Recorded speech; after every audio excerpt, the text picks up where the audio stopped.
Sans espoir d'une trêve rapide et sans signe de répit dans les bombardements, la guerre dans la bande de Gaza est entrée dans son 12e mois. À Khan Younes, dans le sud de l'enclave palestinienne, les enfants censés être à l'école sont occupés à aider leurs familles dans la lutte quotidienne. Les enfants de notre âge dans d'autres pays poursuivent leurs études. Nous, malheureusement, nous travaillons dans un domaine qui dépasse nos capacités. Nous sommes incapables de faire ce travail. Je souffre d'une lésion cartilagineuse et j'ai été blessé pendant la guerre de 2014.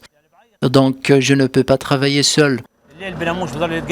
Je suis dans l'obligation de faire travailler mes enfants. J'ai toujours les larmes aux yeux quand je vois leurs mains déchirées. Ils ne dorment pas de la nuit à cause de la fatigue.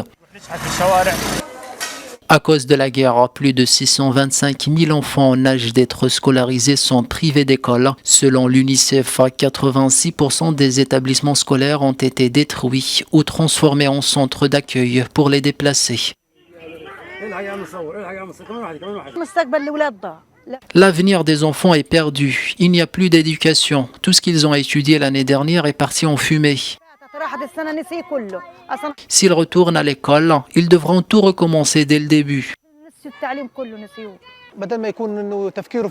Au lieu de penser aux études, l'enfant palestinien ne pense qu'à la nourriture, à l'eau, à ramasser des sacs en nylon pour allumer du feu. C'est devenu son travail quotidien. Depuis cet été, l'UNRWA, l'agence de l'ONU pour les réfugiés palestiniens, tente d'assurer au moins 1 heure de cours quotidienne, mais tous les enfants n'en bénéficient pas, faute de moyens.